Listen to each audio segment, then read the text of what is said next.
¿Sabes? Hay un sentimiento que creo que todos compartimos, sin importar de dónde somos.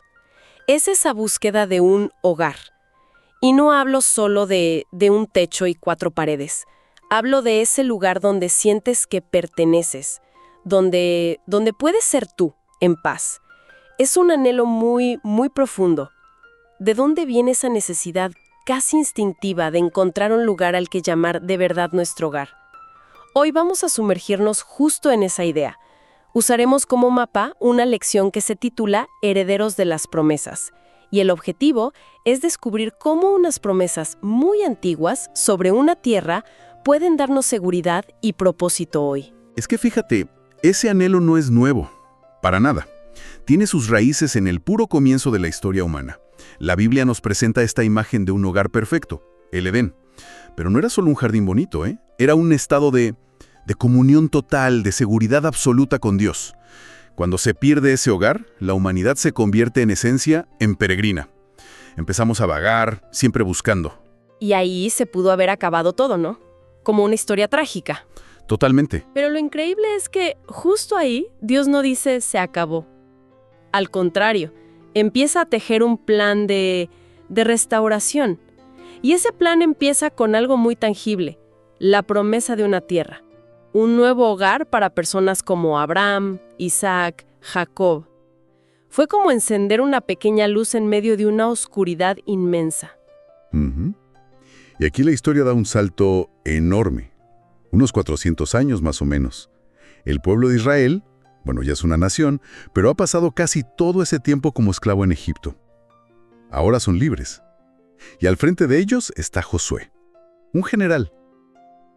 Están literalmente en la frontera de esa tierra prometida. La promesa está a punto de volverse una conquista. La tensión. Imagínate el ambiente, ¿no? Totalmente. Y lo primero que Dios les deja claro, antes de que pongan un pie ahí, es el concepto de propiedad. Canaán es, antes que nada, un regalo. No algo que se ganaron. Para nada. No es un pago por sus servicios, ni un premio. De hecho, la Biblia se esfuerza en decirles, no es por tu justicia que vas a poseer la tierra. Y esto se conecta con una idea teológica fundamental. La tierra, en última instancia, le pertenece a Dios. El pueblo de Israel serían como sus huéspedes, sus administradores. ¡Wow! Es un cambio de mentalidad gigantesco. Pasar de ser esclavos sin nada a ser administradores de algo que no es tuyo, pero que te regalaron.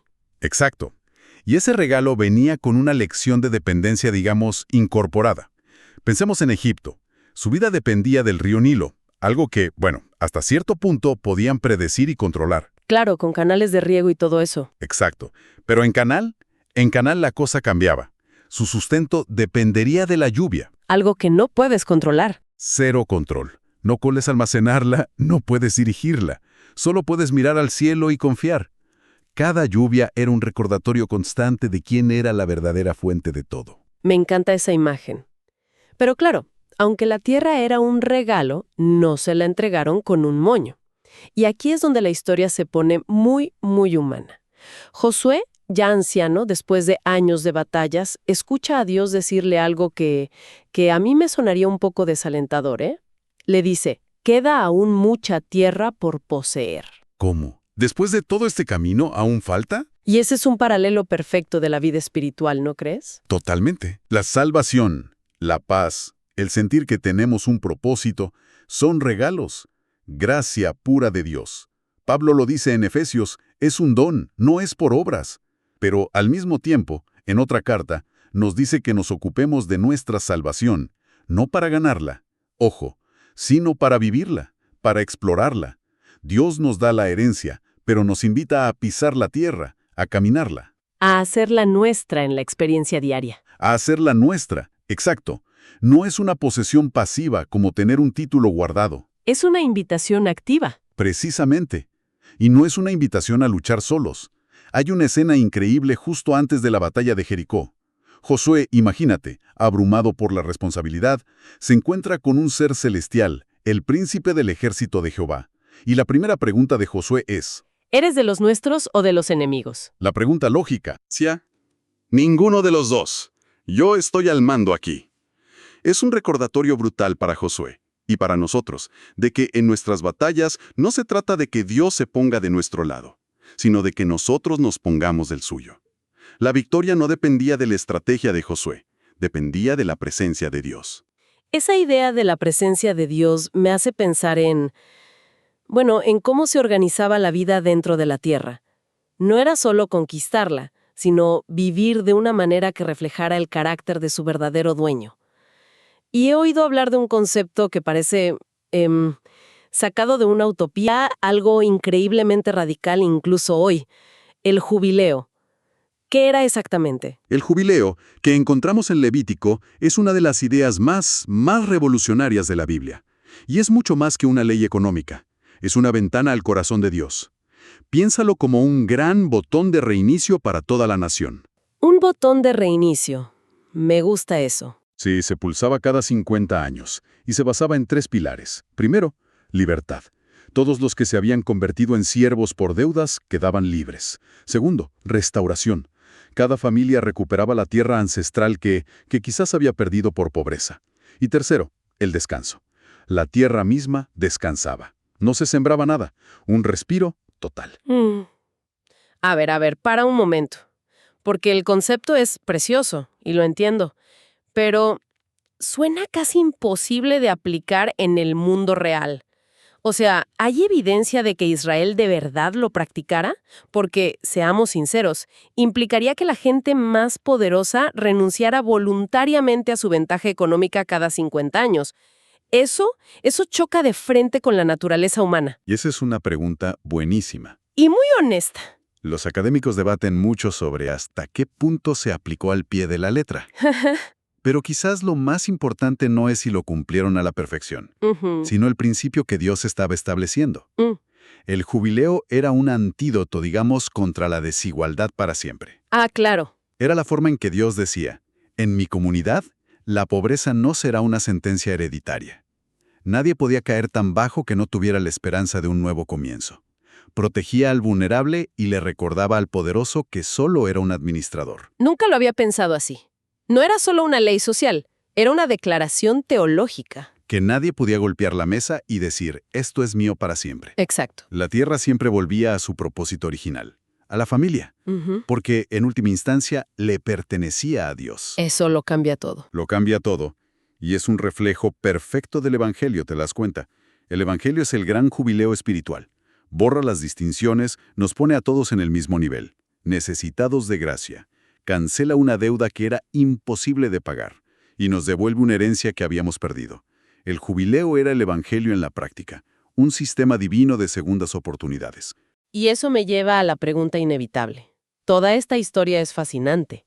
Pero seamos prácticos. La mayoría de quienes nos escuchan no están esperando conquistar un territorio. Están preocupados por pagar el alquiler, por sus hijos, por el trabajo. ¿Cómo se traduce esta herencia para nosotros hoy? ¿Cuál es nuestra tierra prometida? Es la pregunta clave. Y el Nuevo Testamento responde de una manera muy hermosa. Nos enseña que todas esas promesas sobre una tierra encuentran su cumplimiento definitivo en una persona, en Cristo. En Cristo. Sí, Él es nuestra herencia. Y esa herencia tiene, digamos, 2 dimensiones. Una para el ahora y otra para el futuro. Vale, vamos por partes. ¿Cuál es la herencia de ahora? La herencia de ahora es el reposo. Un profeta, Ezequiel, lo anticipó siglos antes. Dijo en nombre de Dios, «Pondré mi espíritu en vosotros, y viviréis, y os haré reposar sobre vuestra tierra». Ese reposo no es pereza, claro. Es una paz, una seguridad interna que no depende de las circunstancias de afuera. Es dejar de luchar con nuestras propias fuerzas para asegurar nuestro valor o nuestro futuro, y descansar en la identidad que ya tenemos en Él. Es nuestro hogar espiritual, aquí y ahora. Y luego, claro, está la herencia futura. Que sería el cielo, supongo. Sí, pero es incluso más concreto que eso. La Biblia no termina con nosotros flotando en nubes, termina con una tierra nueva. Un reino inconmovible, como dice Hebreos, donde la promesa del Edén se cumple por completo. Y Apocalipsis nos da una imagen preciosa, Dios mismo haciendo su casa entre nosotros. Nuestro hogar definitivo no es un lugar sin Dios, es un lugar donde Dios es nuestro vecino. Y me quiero quedar un momento con la idea del reposo, porque creo que es lo que más nos cuesta encontrar. Vivimos en la cultura del hustle, del esfuerzo, de la ansiedad. Esa es la rueda de hámster en la que vivimos muchos, ¿no? La presión de conquistar el mes que viene, el año que viene. Y la lección de Josué parece ser que podemos bajarnos de esa rueda y empezar a confiar en que la herencia ya se nos dio. Exactamente. Y esto conecta directamente con el versículo para memorizar de esta lección de un profeta llamado Zacarías. Dice, «Vuelvan a la fortaleza, ustedes, presos de esperanza. Hoy les anuncio que les restauraré todo al doble». Espera, esa frase me acaba de golpear. Presos de esperanza. Nunca la había escuchado así. Normalmente uno es prisionero de algo malo, ¿no? Del miedo, de un error, de una adicción. Pero la idea de ser prisionero de algo tan positivo como la esperanza es una imagen poderosísima, liberadora. ¿Verdad que sí? No somos prisioneros de nuestras circunstancias ni de nuestros fracasos. Como creyentes, estamos cautivos de la esperanza. Nuestra identidad, nuestra seguridad, ya no está anclada en nuestra capacidad para resolverlo todo, sino en la fidelidad de un Dios que cumple sus promesas. Es una esperanza que, en el mejor sentido, nos aprisiona. No nos deja escapar hacia la desesperación. Te mantiene firme. Te mantiene firme. Nos obliga a mirar hacia adelante sabiendo que lo mejor está por venir y que el presente tiene propósito.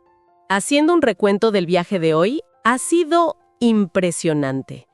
Empezamos con ese anhelo universal de un hogar que entendimos que venía de un hogar perdido, del Edén. Seguimos el camino de una promesa tangible, Canaán, que era un regalo pero también un desafío. Descubrimos el increíble principio de las segundas oportunidades con el jubileo. Y finalmente, aterrizamos en que nuestra verdadera herencia es Cristo. Él nos da reposo ahora y un hogar eterno en el futuro. Y la reflexión final que me queda es que la vida de fe no es una espera pasiva en un sofá. Es una peregrinación activa, muy parecida a la de Israel. El conocimiento de la promesa no era suficiente. A Israel no le bastaba con saber que Canaán era suya. Tuvieron que levantarse, cruzar el río, caminarla. De la misma manera, hoy somos invitados a ocupar las promesas de Dios, a vivir como ciudadanos de ese reino que viene, confiando plenamente en aquel que prometió, es fiel. La fe no es solo creer en la promesa, es vivir dentro de ella. Así que, para quien nos escucha, quizás el mensaje final es de un profundo aliento. No te rindas. Recuerda que eres un heredero, un preso de esperanza. Si en algún momento la vida te hace sentir perdido, sin un lugar, que esto sea un recordatorio de que tu hogar definitivo está asegurado, no por lo que tú puedas hacer, sino por lo que ya se hizo por ti. Si esta conversación te ha traído algo de paz o de claridad, te invitamos a suscribirte para que podamos seguir creciendo juntos en esta fe. Y si conoces a alguien que hoy necesite un recordatorio de esperanza, por favor compártele este audio. A veces una palabra a tiempo puede ser el hogar que alguien necesite escuchar.